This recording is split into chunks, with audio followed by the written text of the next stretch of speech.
Hi, everybody. Hi, everyone. Thank you all for turning up for our education webinar. Hopefully you can see the landing slide that we've got here. So my name is Emily Poelina-Hunter. I'll do further introductions in a moment, but our theme for this webinar is now more than ever, the importance for educators to rise as allies with First Nations peoples. On this landing slide, you can see the logos. So we've got RecVic, but we've also got our guests' logos for representing the organisations where they are coming from. So we've got Uncle Charles Pakana, and that's his logo for Victorian Aboriginal News. And we've also got Margaret Hepworth, who was working with Together for Humanity. Yeah. All right. Are we ready to move on to the next slide? We'll just wait there for 2 minutes. Cool. Great.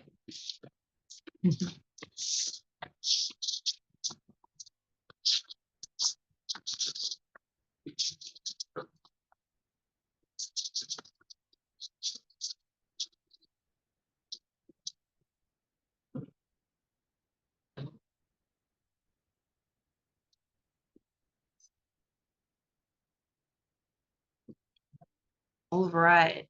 So we are being supported by 2 additional Reconciliation Victoria staff. So the chat has already kind of started, and we'd love people to be in the chat writing questions. And I would like to start first off with our acknowledgement of country. So I acknowledge that we're in the RecVic offices in Brunswick, and that's on Wurundjeri Woiwurrung country. I pay my respects to elders past, present and future, and to all Aboriginal and Torres Strait Islanders joining us today, especially you, Uncle Charles. I want to acknowledge that sovereignty was never ceded and that I and all of us here support Treaty for Victoria. So yeah, now that the chat is up and running, please feel free to add what country you're joining from. People in the audience joining us, if you're on Bunurong or Wurundjeri country like us, wherever you're joining in from, that would be really lovely to get the chat going. Okay, so next slide. Awesome. So here we are on the welcome and introduction slide. So I'm Emily Poelina-Hunter. I'm the Education Officer acting currently for Reconciliation Victoria. I'm also acting First Nations co-chair of RecVic at the moment, and it's my pleasure to be facilitating and hosting this webinar today. So here I have on my left, Uncle Charles Pakana, the founder and editor-in-chief of Victorian Aboriginal News, and on my right, Margaret Hepworth, Victorian Education Coordinator at Together for Humanity. And later on, we're also going to be joined by 2 special guests, Grace and Lily, Masters in Teaching students in Early Childhood and Primary at the University of Melbourne. So that'll be great. They've been working with Mark. Yeah. All right. So very aware that we only have 1 hour really for this webinar, and as educators, I'm sure we could definitely talk for more than 1 hour, but we do have 3 key themes that we want to stick to for this webinar. So the first is the Uluru Statement from the Heart, still being relevant and current in its messaging 7 years later. Unpacking the advancement of treaty in Victoria and the Yoorrook Justice Commission's work. And how do we become strong allies? How do we reach out to local Aboriginal organisations and local reconciliation? Sorry about that, everybody. Okay, so those are the 3 key themes that we are hoping to address through a series of questions and answers. And can we go to the next slide, please? Great. So we would love for you to interact with us today while this is going. Oh, thanks, Alicia. You put in the chat, you're on Wurundjeri Woiwurrung country too. Thank you for participating. So another element of interacting with us, as well as the chat, is that we are using Mentimeter to get some live questions and responses so that we can, factor that into the webinar as we are going live. So there's 2 ways you can participate and join us with Mentimeter. The first way is to go to www.menti.com and go to their website and then put in that 8-digit code that you can see on the screen now. Alternatively, you can do a QR barcode scanner on your phone and use that QR code there on the screen to come in through there. So let's see if it's working. Can we go to the next slide and we'll do the first Mentimeter question. So we're going to start with, as educators, are you already bringing the concepts of treaty and truth-telling into your classrooms? So hopefully when people start to get into the Mentimeter and they start to answer questions, we should start to see the bars move on this slide here. So I'll give it a couple of minutes. There's a little bit of a lag. And we'll see. Oh, we've already got like 12 chats in there. Ah, look at that. It's already working. Okay, that's great. So hooray, the technology is working, Mentimeter is working. So I can see already just after a few seconds that a little is the most popular answer. So from left to right across the screen, I've got not at all, a little, a reasonable amount, quite a lot, and a great deal. So this is really cool that Mentimeter is working. I'm going to start incorporating this into my own lecture slides, I think. That would be really great. So excellent. Thank you very much for interacting with us. And we hope that through the webinar today, we can increase the confidence that you have to start embedding these things into the curriculum, into your classrooms, whatever age you might be teaching. All right. Should we stay a little bit longer on that one, or no, we can move on. All right, cool. So let's see if people are still paying attention. Maybe people are still coming in. So if you are just joining us, again, you can scan that QR code on the top of the slide that you can see now. And so this is our second Mentimeter question. So it's kind of trying to gauge how you're feeling at the moment. Like, how confident do you feel as of like 4 p.m. today on the 30th of July, how confident do you feel about deepening that experience and understanding for your students? So we've got not confident, a little confident, not sure, quite confident, and very confident.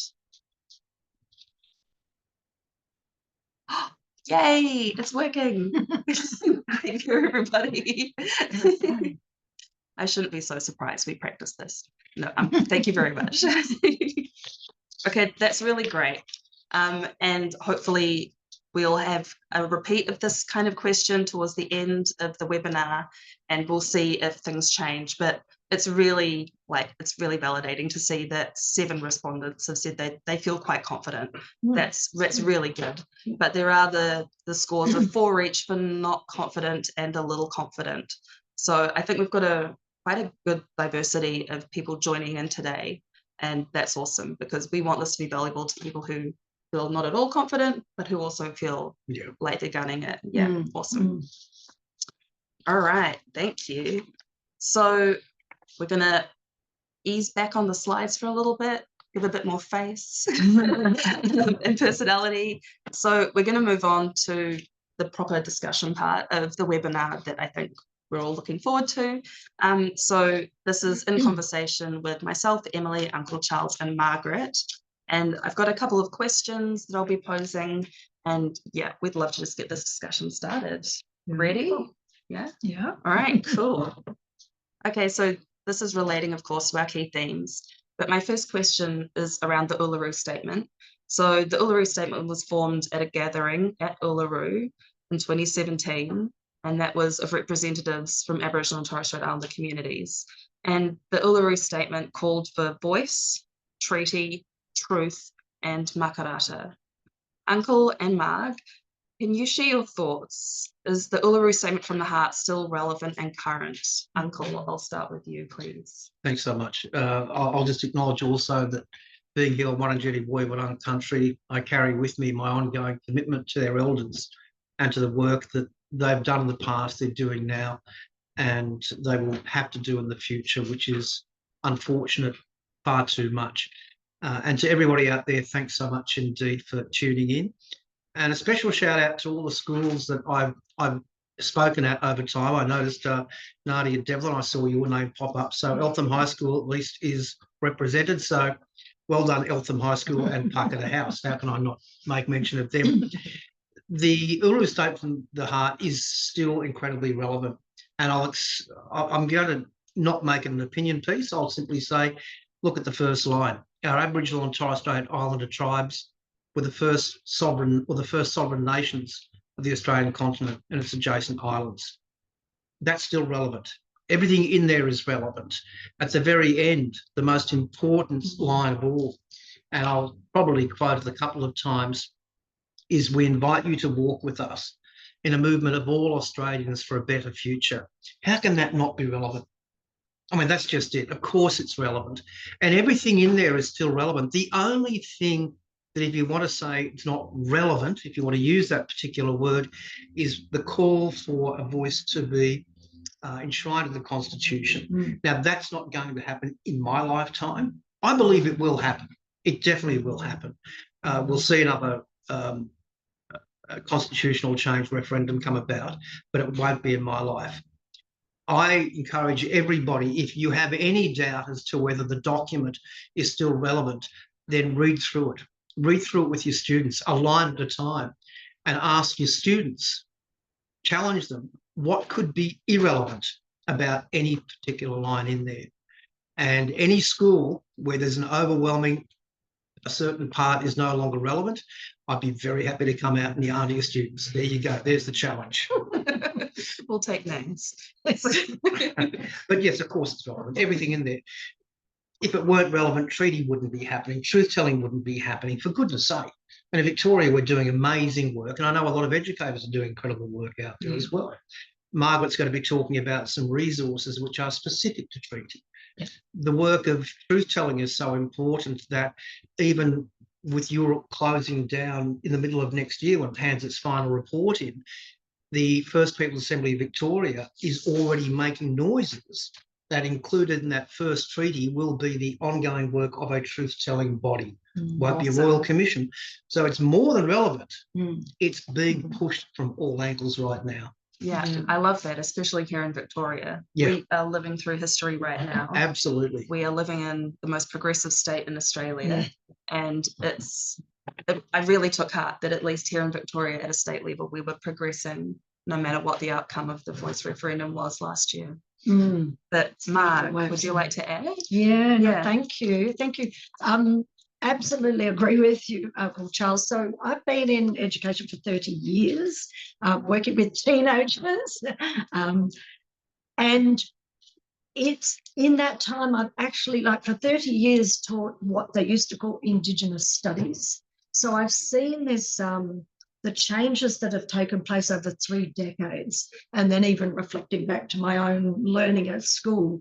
And so you just use the word progressive, we are progressing. However, we've got a lot still to do. Now, the Uluru Statement from the Heart, when it first came out in 2017, I've got to admit, as an educator who's engrossed in, all of this, did not hear about it for probably, I'm going to say, another couple of years. So it's interesting, how these things come to us. And I'm saying that deliberately because it's an example of you cannot sit back. You've got to jump in. You've got to be up with what's happening with the First Peoples Assembly. It's our responsibility as educators to do this. But the actual Uluru Statement from the Heart as a document, it's remarkable. It's absolutely remarkable. And it's political, it's social. There's a structure and a framework that it offers. It's also deeply spiritual. And it seems to capture the essence of this, beautiful connectedness to this country. It is the heart of the country. And we should be standing up, using that document with our young people over and over and over.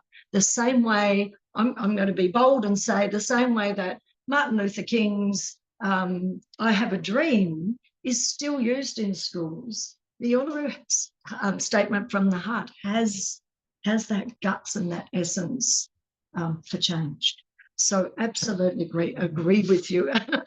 I would say too that it's very relevant because not only does it give us a framework, it calls to us, but it also talks about some things that absolutely must change. It talks about the incarceration rates particularly of young Aboriginal people. And so it is, again, it is being open, it's laying it before us that we need to participate in the changes. Well, the thing is, though, that with, just jump in for a second, a couple of things. For incarceration rates to change, you've got to look at the root cause of why incarceration rates are so high. And a lot of that is because there is no equity. Everyone says, oh, we've got to have this equal society. Well, you can't have equality, really. That's a pipe dream. But what you can do is you can introduce equity to provide some form of ladder to help people achieve that degree of equality. Now, when you're working towards that, and this is what treaty is going to look to do, to introduce equity, then obviously you're going to be dropping down the incarceration rates. And it's a tragedy, because when you look at what the voice was seeking to achieve, and that is an Aboriginal voice on all matters that would do with Aboriginal and Torres Strait Islander peoples, those are the sorts of matters that would have been addressed. Right up stop. But once again, as we've said here, in Victoria, we're at least doing it. We have a voice in the First Peoples Assembly of Victoria. We have a treaty initiative. We have truth-telling. The one thing I will say to the teachers out there, and that's for your students really, is that the root of this question, is the Uluru Statement still relevant, does come from conservative media or ultra-conservative media. I'll stop saying that because that's politicising it, from the naysayers and a lot of social media. I've even seen on social media when people are talking about treaty, oh, but didn't we just vote on that last year? People simply don't get it. They are bundling it all in together. Well, it's distinctly different issues. It's a form of privilege to not know and stay ignorant and not have to worry about that. Don't start me on if you don't know. Don't start me on that. I love what you were saying about equity as well, Uncle. Equity is critical, and that's what we're seeing. I'm just going to jump in and say, because we're talking to educators, if you don't know, vote no. I did say to one of the people who was espousing that little theory, in an educational institution, I'm speaking straight to educators now. If you don't know something, you go and find out. That's how we teach. That's what we do. That's why we do what we do. The message we give to kids. If you don't know something, go and find out. Too right, Mark. Excellent. Thank you so much. And I think we've almost kind of started leading into the second question I wanted to ask. We're making it easy for you. It's like we already knew what was going to happen. So, Uncle, the First Peoples Assembly of Victoria, which is our voice here in Victoria, has been working incredibly hard on advancing treaty in Victoria, moving it from concept to actualisation. I recently went to one of the Metro meetings about just informing the community again what stage we're up to. And just very recently, we had the exciting, let's start the process. It's official. We're ready to start talking about treaty. And I guess I love, as a person that's Aboriginal but from Western Australia, but I've lived in Victoria for so long, I love that it's so inclusive with the elections, that because I've lived here for at least 5 years, I get to have a vote as well with the Metro members. It's really inclusive. But I thought I would ask you more specifically, can you help unpack what this means? What is treaty and what will it mean for all of us? I think sometimes that might be the hard part. How do you get non-Aboriginal and Torres Strait Islander people to realise that it's going to impact their lives in a positive way as well? What does it mean for all of us? This is the same question that I've been asking Ruben Berg and Nagara Murray, and before them Marcus Stewart and Arnie Geraldine, about what treaty will mean for all of Victoria. And it is a difficult thing because we're still working out exactly what treaty will be. But in the interviews that I've done with the First Peoples Assembly of Victoria and the Treaty Authority, which is that governing body which will oversee the negotiation of treaties, everyone has said that treaty must benefit all Victorians. But for anybody who believes for a second that a treaty is going to give me a new car or a new house or someone's backyard, simply is not going to happen. Let's just address that straight away.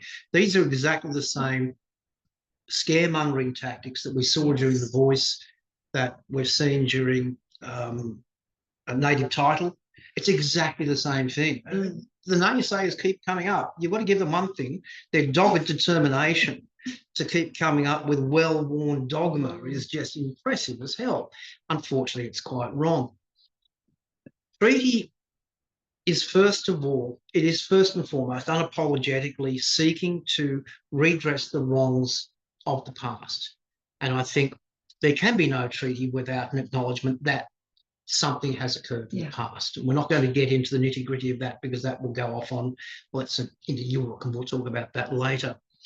But one of the great things, and I think as educators, this should be exciting the audience right now, is that I recall in all my years of reporting on treaty is in 2018 or early 2019, when I was chasing Auntie Jill Gallagher around Victoria when she was the Victorian Treaty Advancement Commissioner. And she was the person responsible for setting up this voice, this First Peoples Assembly of Victoria. And she'd be speaking to people of colour, to non-Aboriginal people, to recent immigrants, talking about this.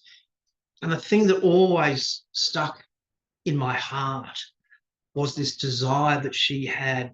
She said, can you imagine cultural hubs where everybody can come in, everybody can learn language, everybody can learn about the care of country, everybody can learn about this 65,000-year-old culture.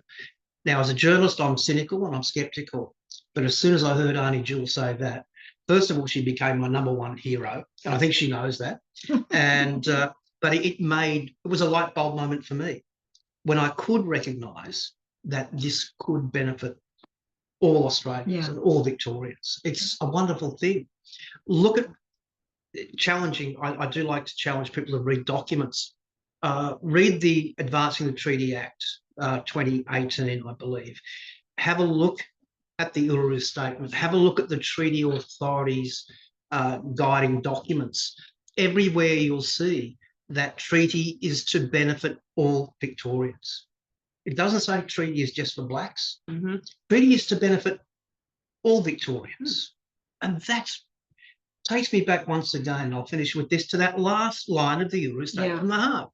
We invite you to walk with us in the movement of all Australians for a better future. That's what treaty is about. Now, I don't agree with everything that's going on in treaty. I really don't. But I'll defend it for my dying breath, literally, because I believe conceptually it's critical. And anything needs to be refined. I said that was the last thing I was going to say. Chef's kiss. Ma, hard act to follow. Always. No, she's got the good stuff. So, first of all, First Peoples Assembly of Victoria, and again, as educators, if you're not au fait with, with the First Peoples Assembly, if you haven't tuned in with them yet, I know that you'll be getting sent out a resource pack with all the links. So please do, look into that. So I believe it's 33 members who are all democratically elected. And we're looking at history in the making, aren't we? I think you sort of said that, Em. We're looking at history in the making. You want to be part of this. And you want to know and understand what is happening around treaty, because you can correct me if I'm wrong, but I believe we are one of, if not the only colonised country that does not have of the treaty of the Commonwealth. Definitely of the big four. If we're talking about Canada, the US, New Zealand and Australia. You really do want to stop and think about that. I was very, very privileged when a group of First Nations Canadians came here, and we took them to the First Peoples Assembly, and we just sat back and watch this discussion happen. And they were able to share, they've been working on treaty, or they've had treaty for a very, very, very long time. They were able to share, the successes and the pitfalls. And just to hear them all talking and to sit there and know that change is happening in this country, it just felt wonderful. I've got this document here. I brought it along because all of you can actually go to workshops being run by First Peoples Assembly. This particular one was run by Ruben Berg, who is co-chair, and just an incredibly articulate speaker, and so clearly sort of explains what is happening.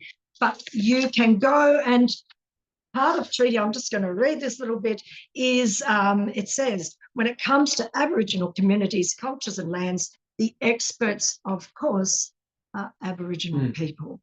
And that sounds like such a blatantly obvious thing to say. However, that is not what has happened in the history of this country. So it says, the more that this fact is respected and embraced, the more our communities will thrive, right? So when you go through this document, one thing very specifically to everybody sitting in this webinar is this page here. I'll read it to you. It's a 4-step plan to take a pledge, right? To say, as your school or as your organisation, we will pledge to support treaty. Because as you've just heard from Uncle Charles, there's always someone trying to bring these things down. So we need people to step up and make this pledge. And the 4 steps are to collaborate, to advocate. Here's the big one, to educate, and to activate. So, of course, our role is very much in education, to bring this into your classrooms, to help young people understand what treaty is. And that question of, will it benefit everyone?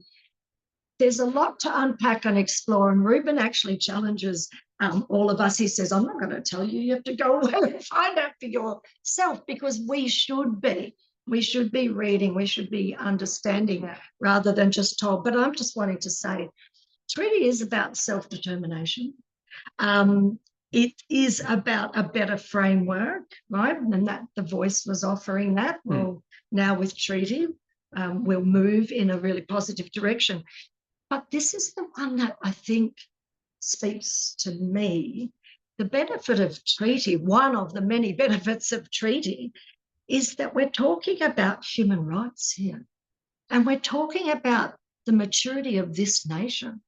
We're talking about people being able to say there were things that are committed in this country, owning up. We'll move into truth telling in a minute, but owning up to what has happened in this country, and to, in some way, shape or form, attempt to be part of that reconciliation process or social justice process. Yeah. I'm so glad you brought up your show and tell resource that you brought along. What a great teacher. It's a teacher. Because there is a lot of information out there, but it's about being critical and getting the right information. Yeah.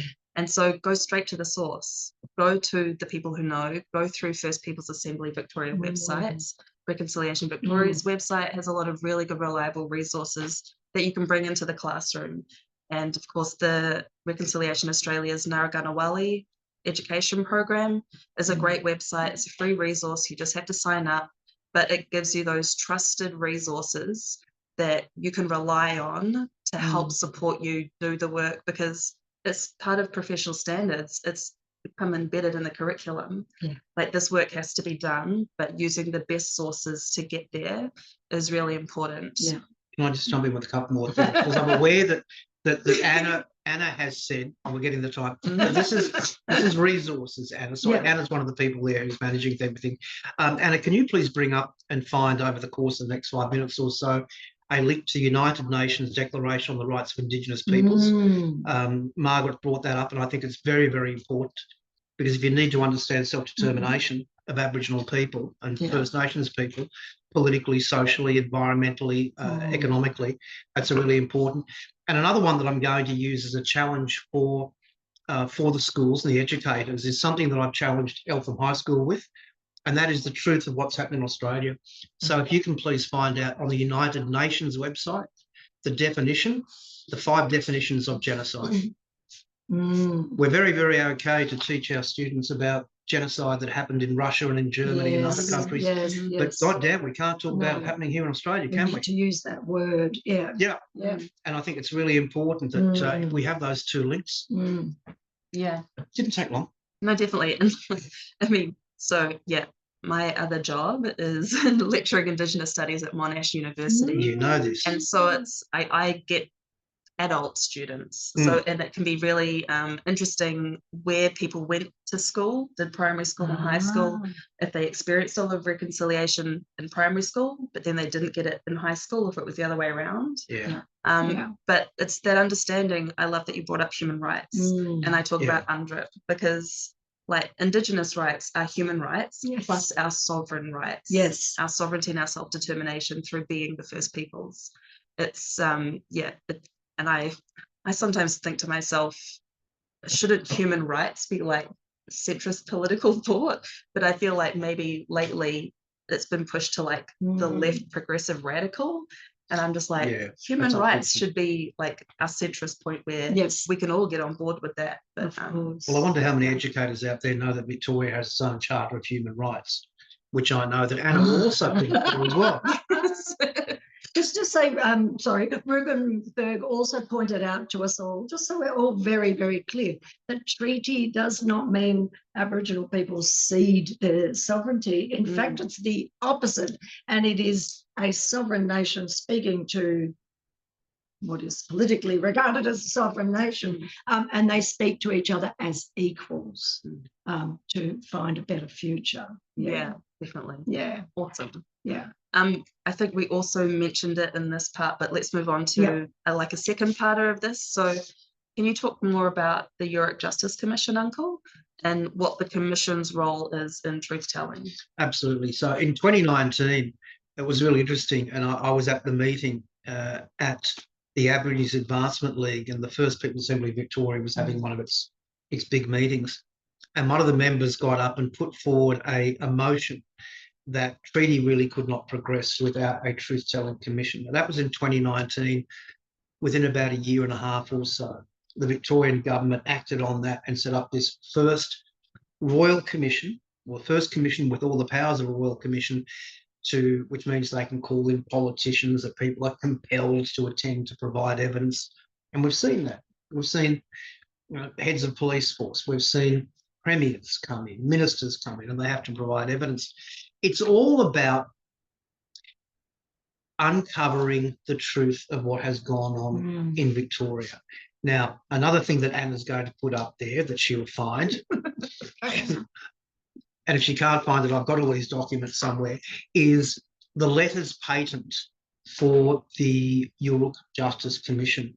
And I remember reading the letters patent, which is essentially a document that outlines this is what you will do as a commission. And it's breathtaking. And one of the most important things is that it will see the overhauling of the Victorian educational system. And I remember reading that and speaking to Auntie Eleanor Burke, who's the chair, saying, you can't do this in just a few years. It's impossible. And I believe it is impossible to do. But what's happening is that people are being brought in and they are giving their evidence. They're giving their experiences. They're telling the stories that they've heard from their parents and their grandparents, which is that transgenerational trauma. They're collecting all that evidence, and importantly, that evidence is public. We're getting signals from over here, so I'm assuming I've got it lined up. Yeah. I'm a man of few words, as Man people of few know, so I'll pass over to Margaret. Don't make me laugh. Look, we could talk for hours and hours on truth-telling alone. Can we? And yes, Please? we should. We really should. But like you brought up the word genocide. It's a word that is starting to come in now as a truth of this country, and yet so many people, they don't want to hear. But look at when Uncle Robbie Thorpe and Uncle Talcum Edwards, when they started saying these things, that they were classified as these radical blacks. They were speaking bloody truth. Yes, it's almost like treason to talk about such things. Yeah. The word invasion sort of came into our curriculum several years ago now. When it did, there was, argy-bargy and fear around that. I have heard politicians, or in fact a former Prime Minister say, we've never had slavery in this country, aren't we wonderful? Oh, And no, just hello, come on. That's Yeah, come yeah. on. And now this gets really interesting is the word apartheid.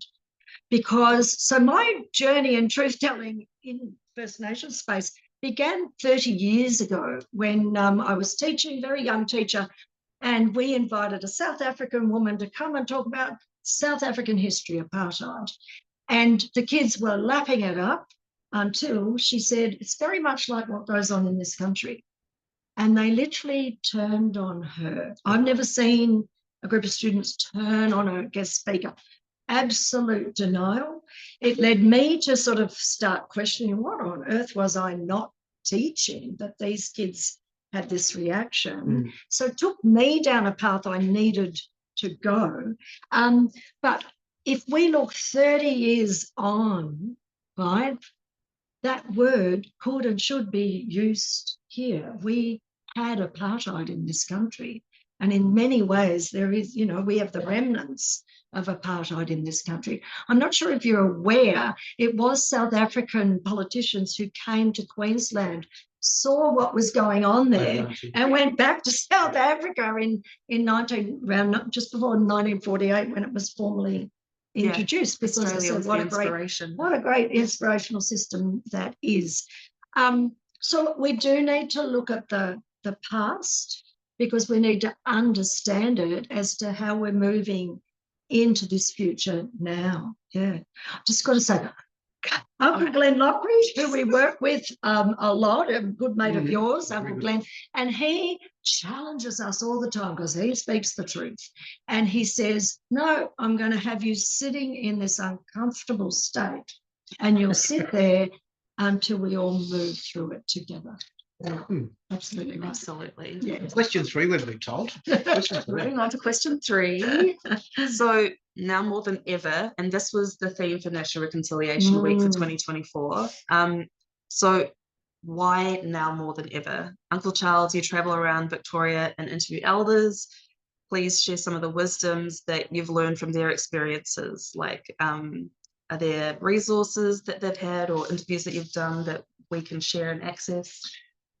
I believe now more than ever, and this is based, so everything that I say is, they're not my words. I borrow these words and they're formed by my experiences with elders and with communities right across the state, and to all those people, you know, my literal undying respect. I was sitting down speaking to a mate yesterday who used to head up Aboriginal Victoria before it became First Peoples, whatever it is. And I said, we're lost so much and we're losing more and more all the time. And it's a scary thing. Now, and I'll bring in another interview I did with Uncle Bill Nicholson, and those, a lot of people have heard about Uncle Bill Nicholson, one of the lawmen, LIRE men of the Wurundjeri Woiwurrung. And I did an interview with him a couple of weeks ago, which is on the Vic Aboriginal News website, so please get on there and listen to it.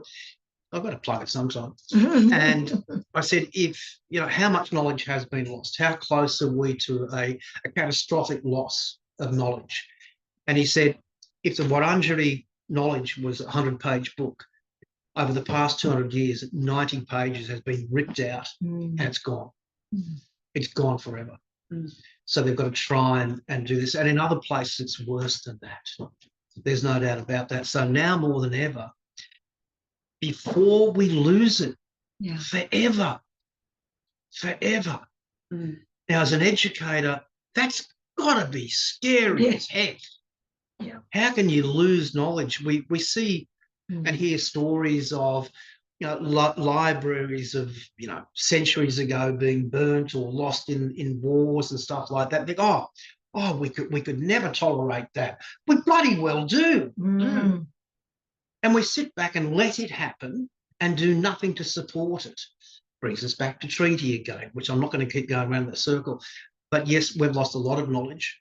That's why I believe at one level, now more than ever. Yeah, don't take the foot off the pedal now. Absolutely. Don't let the outcome of the voice referendum make you want to slow down. That was a bump in the road. I really believe that was a bump in the road. Aboriginal people have been hearing no all our lives. Okay, we heard another one on the 14th of October. Fine. What's the next thing? Exactly. Yeah. Yeah. Powerful. Thank you, Mark. Yeah, now more than ever, absolutely. I just want to share a quick story. I've been working at Templestowe College, working on something called the Team We Need. So we look at the roadblocks to unraveling racism and prejudice. We look at the building blocks for social cohesion. The entire school is part of this program. And I just want to share this because I was so delighted only just last week when a year 10 girl began the whole thing with an acknowledgement of country in language. And she'd been given permission. They'd done a workshop and they are embodying this now more than ever through, you know, these young people going, yeah, we're going to do a workshop with Mandy Nicholson. We're going to actually live this.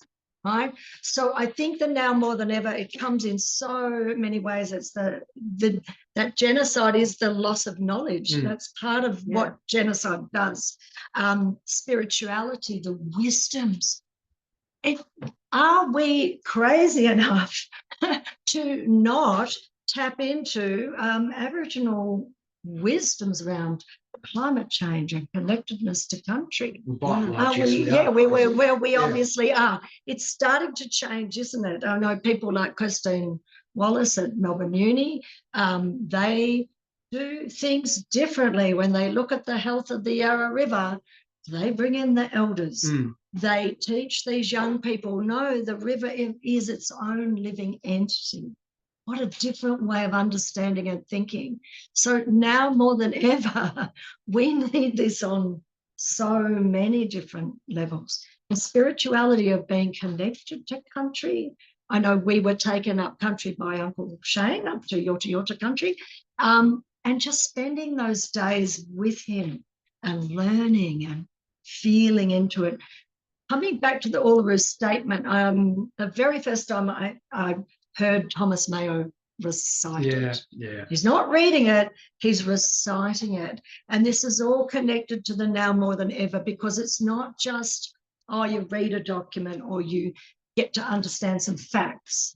It's you feel it. And we know that for human beings to change anything, they have to feel it. You also have to bring in positivity, not just feel the horror of the history is horrific. So you've got to know and understand that, but you've got to change this lens to this very positive, hopeful future. And I think that's what your truth telling does. It allows it to happen, your treaty, and so on. So now more than ever, we've got to shift these kids in a very positive direction. Good points, Mark. Yeah, absolutely. And like, if you know, we've been the longest continuing culture for 65,000 years, then we're the oldest continuing educators for that long. And legendary. Beautiful. Thank you.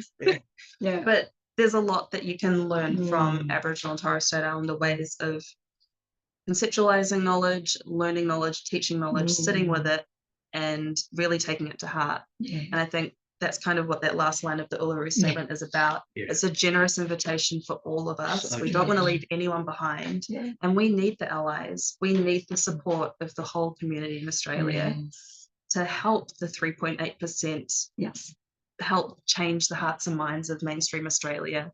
And it's so cool to know that it's being taken seriously. It's been embedded in the curricula, and it's probably going to take a generation of change for those young people to come through, and they'll notice it when they start to go to workplaces that don't have a reconciliation action plan. They'll demanding it. That people don't want to do acknowledgements of country, but we can't wait for that generation to come through and become the new prime ministers and leaders.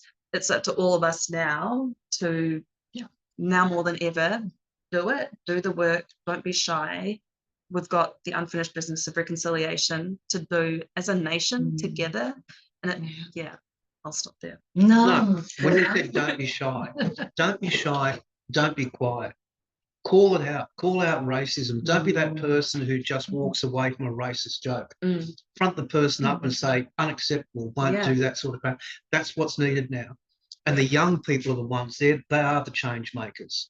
I think as this generation, we're seeking to provide them with what they need, but they're the change makers, and the only people who are really going to make them the change makers are the people watching here today.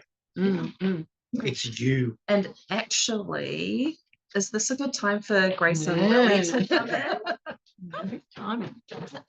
All right, so we've got Grace and Lily who are studying teaching at University of Melbourne. You've been working with them? they've been work shadowing us at Together for Humanity. So yeah, they've been fantastic. Excellent, excellent. So just a little bit of background. So Lily came to Australia from China when she was in year 4, and Grace came to Australia as an international student 2 years ago. They've both been work shadowing with you, Marg, at Together for Humanity. And yeah, we would love for when they jump into the webinar and we can see them on screen, and we'll ask them some questions as well, because I think that's a really important perspective to have. And I think that's one of the most important jobs that universities can be doing these days, is to train the new teachers coming in. Yeah. Okay. All right. Great. So hello, Grace and Lily. Great to have you joining us. Thank you for being here. We do have questions for you. And I guess I'll start by saying, so Lily and Grace, you've both got different lived experiences in relation to the Australian education system, either as partaking in it or learning to become part of it. As Masters of Teaching students, can you share what's currently being taught in relation to First Nations for primary school classrooms, primary classrooms? Okay, so as a Master of Teaching primary and early childhood students, we each had 2 placements in primary school. So we had very different experience during that. I was assigned to 2 government school, while Grace experienced one of the placement in a private school. So what I felt regarding the current curriculum was, in lower primary, it focused more strongly on providing activities that aim at providing students with historical understanding of the topic and related to that connection with countries through storybooks created and illustrated by Aboriginal and Torres Strait Islander writer and artists. The first placement I had in that context, in every morning the class will start with an acknowledgement of country. But in the middle and upper primary years, I think students analyze historical perspectives more, and they are provided with significant artifacts where they will examine and interpret their own authentic critical understanding of that history and different perspectives. However, this is why I said we probably have very different experience, because in my second placement at grade 6, the class did not have an acknowledgement of country. So even though I had 2 experiences, both situation was very different. And that made me felt that the implementation of this perspective and this topic is still quite superficial. At least in my personal experience, it was quite superficial. An example was the second school I had went on placement. It is a 100-year-old school, but only recently they had a meeting where they discussed how to provide support and mental support for Aboriginal and Torres Strait Islander students. So it was very recent. And I think Grace have a very similar experience with her grade 5 students. Yeah, so in my previous placement, I was with a group of grade 5 students, and in their inquiry class, they had a choice to freely choose their research topic. So it was designed for training their research skills. So based on their research interests, they can go to the internet and start their research. And there was one pair of students, I remember they were doing the massacre and the history. So I was really surprised, and I asked them, so why did you choose this topic? Unfortunately, they told me that, well, because no one else chose it. That's why we chose this topic. And when I started to ask them, so after the research, how do you feel about it? Do you get anything from it? But they said, I think they answered the questions pretty authentically. And they said, well, we think it's very hard for us to relate with it because it was in the past. So I think, I mean, it's really nice, like we see there's a part of truth telling included in the class, but I think the problem is how can you deliver the content in a more authentic way, then the students can feel they are more related to the question. And this is still affecting Australia right now. And they see the connection and they feel like they need to do something in the future. Thank you so much, Grace and Lily. That was a really unique perspective. Thank you so much for joining us and sharing that. Yeah, we'd love to have them talk on and on. Yes. And I think that's the thing. It's it can be really different between schools, what you do get and what you don't get. But hopefully Victoria is moving forward to make it a more uniform experience and nobody gets left behind depending on what school you go to. Yeah. And it comes back to us stepping up and not just waiting for it, but us recognizing, you said, 3.8% of the population need the rest of the population to step up. But let me ask this though, Yeah. does the government empower the teachers to do this? Do they have the flexibility to do it? Are they being provided with the necessary resources? Well, you're working with schools, but this is the challenge, and it's all well and good to sort of put the onus on the teachers. Mum was a teacher. I know she was exhausted at the end of every flipping day. This is it. We can say this and give it to the teachers, but unless the government comes in and supports them. It's there, and the resources, and I think our resource pack will point you in lots of great directions, including that Thomas Mayo reciting the Uluru Statement. But coming back to that, I think I mean something subtly different. And I think I mean, yes, you'll set your curriculum, you'll do your lesson plans, but I'm challenging, I think, teachers to also immerse themselves and find these ways to experience Aboriginal and Torres Strait Islander culture and meet people. So just as an example with myself, I know the past few years to go to didgeridoo healings and just understand the power of what a didgeridoo can do to you.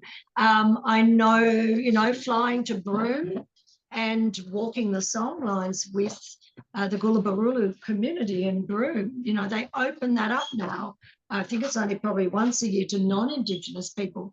And the things you learn just by walking a 90-kilometre walk on the song lines, and you learn about the first ancestors, the second ancestors, you learn about harmony and vibrations and why they do this.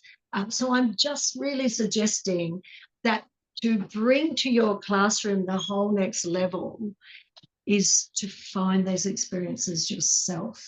Definitely. I think, and I know we're asking a lot of educators, but it really is like you as an individual, as the educator, need to go on your own journey and educate yourself and make it meaningful to you, because how else can you try to transmit that and try to make it real and personal and make the students realize that everybody has skin in the game when it comes to treaty and truth telling, especially in Victoria, but all over Australia. And that I was at a G8 Roadshow conference last Friday, meeting with the Narraganawali team from Reconciliation Australia and also Early Learning Centre teachers.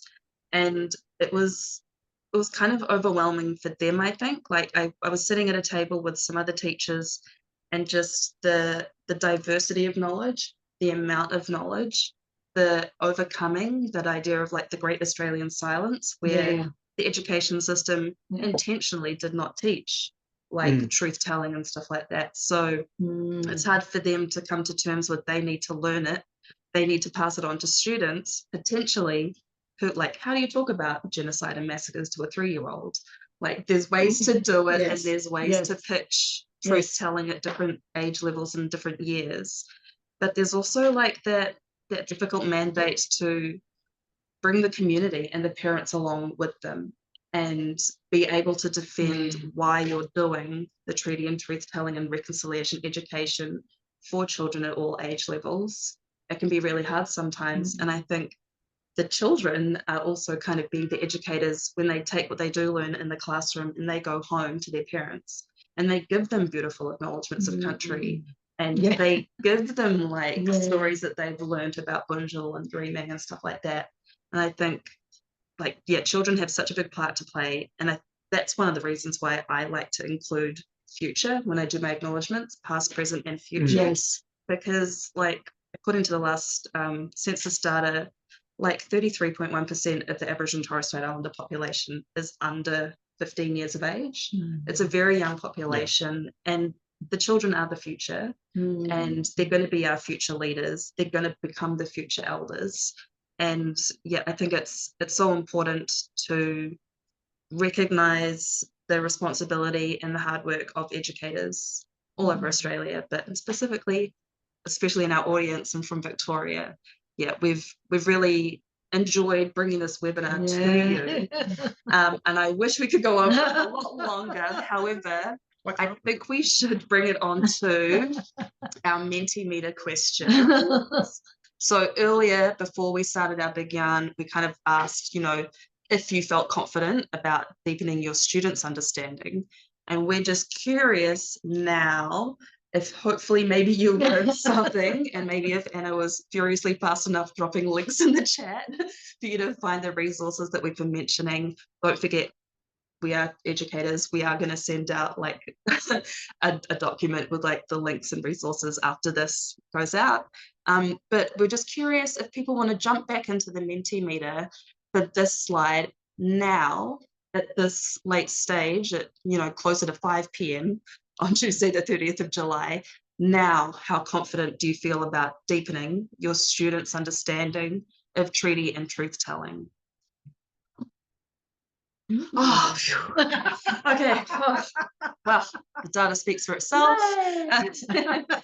That's so great. And I can see people dropping in the chat as well that they feel a lot more confident, and it's really heartening to see that the quite confident and the very confident are increasing there. Yes, a recording is going to be made of this webinar. It will be posted on the Reconciliation Victoria's website in our education section. This is probably a nice time to do a plug and say it's free to become an educator member with Reconciliation Victoria. It's also like there's no cost if you want to join up to the Narraganawali education program. They have an amazing website, and they have it divided into what to do with early learning resources, primary resources, secondary resources. But I think, we have pretty much come to our 1 hour. Can I do a quick plug? You didn't find out Andrew's book yet. Oh, Andrew's book. Andrew Gunston's in here as well. Andrew Gunston's. I'm looking after you, Andrew. Reflections on the Voice, and that is in the pack that's coming out to you. And I just wanted to add, like, we're very happy going into schools, aren't we? And continuing I'm just speaking for him now. No, I do. Conversation Together for Humanity runs workshops in schools for teachers and students, and they are free of charge as well. And we do have our own First Nations education officer, and he is running a webinar on how to engage with local community. So if I think we'll be able to sort of send that information out as well as to when that next webinar would be as well. Yeah, and I'm happy to go out to schools. I do things a little bit differently, and I would suggest that if any school does want to have me out, then get in contact with Nadi and Devon at Eltham High School, because every year I'm invited there with one remit, and that is to agitate the students, the Year 12 students. And that's what I seek to do. And I think, and I really want to pay credit to that school, that every year I push it further and further and further, almost daring them to sort of never invite me back. But they keep on inviting me back. So I love you, Eltham High School. You're absolutely brilliant. But they actually do things with that. Yeah. And I believe that students like to be agitated. And And I think that's what we need to do. We need to agitate them. We need to get them excited. We need to have more than allies, by the way. I can't go by without saying it. We need collaborators. People who come in the trenches with us, who work with us, who don't just say, good on you, Em, good job. But they're there with us all the time. Absolutely. And Andrew Collaborators. Gunson always talks about the difference between performative reconciliation and substantive reconciliation. Research that as well. Yeah, well, I could shout talk out for to hours. the other co-chair of RecVic. Hi, Yeah. Andrew. And actually, I'm going to see you in a couple of weeks, Nadia. As Education Officer for RecVic, I am going to be popping out and doing some school visits in Eltham. And so, yeah, I look forward to doing that. That's the energizing part of being the education officer. Yeah, it's being able to get out there, and like the school visits that I did do during National Reconciliation Week. It's so inspiring. If kids can do it, kids are so eager to learn, and it's been so great having both of you here to join us, and as well as Grace and Lily. Thank you everybody for coming along. Thank you everybody. Thank you, Em. Thanks.